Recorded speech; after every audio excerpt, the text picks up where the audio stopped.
नमस्कार दोस्तों, आपके अपने यूट्यूब चैनल यदुवंशी क्लासेस में मैं अभिलाल यादव आपका स्वागत करता हूं। हमने मध्य प्रदेश को ध्यान में रखते हुए जो लेटेस्ट आर्थिक सर्वेक्षण 2020-21 आई है, जिसमें फसल के संदर्भ में महत्वपूर्ण आंकड़े हैं, उनको एक सीक्वेंस में पढ़ा रहे हैं। जिसमें हमने लास्ट लेक्चर में आपको कॉमर्शियल मध्य प्रदेश की इंपॉर्टेंट कॉमर्शियल क्रॉप्स के बारे में डिस्कस किया था, तो उसको हम क्विक रिविजन कर लेते हैं। तो हमने क्या पढ़ा था लास्ट लेक्चर में? मध्य प्रदेश की प्रमुख वाणिज्यिक फसलें कौन कौन सी? कपास और गन्ना। हमने इसको दो भागों में कैटेगराइज करा था, क्षेत्र साधन और उत्पादन। तो जो गन्ने का क्या हमने लास्ट वीडियो देखा था, गन्ने का जो क्षेत्र साधन है वो भी कम हुआ था और प्रोडक्शन भी कम हुआ था। तो मध्य प्रश्न कैसे आएगा? मध्य प्रदेश में किस कॉमर्शियल क्रॉप का क्षेत्र साधन भी मत अर्थात बोया गया, क्षेत्र भी कम डिक्रीज हुआ और उत्पादन में भी कमी हुई, तो आंसर करोगे गन्ना। देन कपास का क्षेत्र साधन 2019-20 और 2021 में की तुलना में 2019-20 में जो जिस क्षेत्रफल पर आपकी कपास बोया गया था 20-21 में कम बोया गया, परंतु जो प्रोडक्शन है उसमें इंक्रीमेंट हुआ है। ये दिमाग में रखो। अब हम इस वीडियो के अंतर्गत पढ़ेंगे मध्य प्रदेश की जो प्रमुख फसलें हैं वो कौन कौन सी हैं। एक प्रश्न यही आता है। तो अनाज हो गया, दलहन, तिलहन। अनाज में सभी, इसमें अनाज मतलब सभी अनाज कंसीडर कर रखे हैं। धान है, इसमें मक्का है, गेहूँ है। उसी जगह दलहन में अरहर, चना, उड़द, मूंग, मसूर, मटर। तिलहन में राई, सोयाबीन। अब इसमें भी वही है, मतलब आपको ये चार्ट, आपको ये डेटा याद नहीं रखना है। आपको सिर्फ जो प्रश्न यहाँ से टैकल होंगे, सर्वाधिक क्षेत्र साधन किस फसल का हुआ है, सबसे ज़्यादा कमी किस क्षेत्र साधन, मतलब कौन कौन सी फसल सबसे कम बोगी, सबसे बोलेगी, सर किस फसल का उत्पादन सर्वाधिक हुआ, किसका कम हुआ, ये सब आपको इस चार्ट के माध्यम से बताने का प्रयास किया जा रहा है। अब प्रश्न है फसलों का, जैसे अनाज हो गया, दलहन, तिलहन। अनाज है, कितने क्षेत्रफल पर बोया गया था? 15,000 हेक्टेयर क्षेत्रफल पर ये अनाज की फसल बोई गई थी। देन दलहन होगी 5,225, तिलहन होगी 8,204।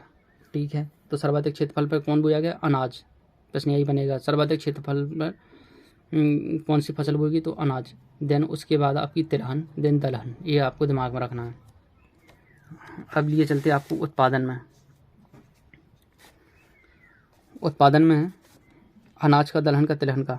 तो सर्वाधिक जो है प्रोडक्शन हुआ, प्रोडक्शन किसका हुआ है सर्वाधिक? इसमें प्रोडक्शन वाला 20-21 में सर्वाधिक जो हुआ अनाज का 53,847 टन अनाज का प्रोडक्शन हुआ है। दलहन कितना हुआ? 6,210 और तिलहन हुआ 5,545 टन में हुआ है। तो प्रश्न ये क्या आएगा? सर्वाधिक किस फसल का उत्पादन सर्वाधिक रहा? अनाज का। सबसे कम किसका रहा? तिलहन का रहा। अब 2019-20 की तुलना 20-21 में कमी या वृद्धि हम देखेंगे। जो अनाज का प्रोडक्शन है वो कितना हुआ है? इंक्रीमेंट हुआ है, लेकिन माइन्यूट सा इंक्रीमेंट हुआ है। सर्वाधिक वृद्धि किस फसल के उत्पादन में हुई है? तो आंसर करोगे तिलहन में 29.81%।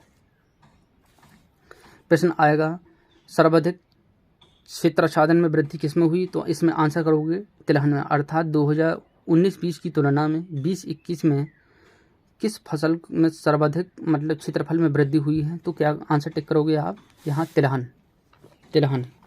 परंतु जो प्रोडक्शन है, प्रोडक्शन में किसका हो गया मतलब इंक्रीमेंट हुआ है? तो दलहन। उस यहाँ तिलहन करोगे दलहन। प्रोडक्शन में यहाँ अगर वैसा पूछेगा, सिर्फ प्रोडक्शन ही पूछेगा, तुलना नहीं कराएगा, तो आंसर करोगे अनाज।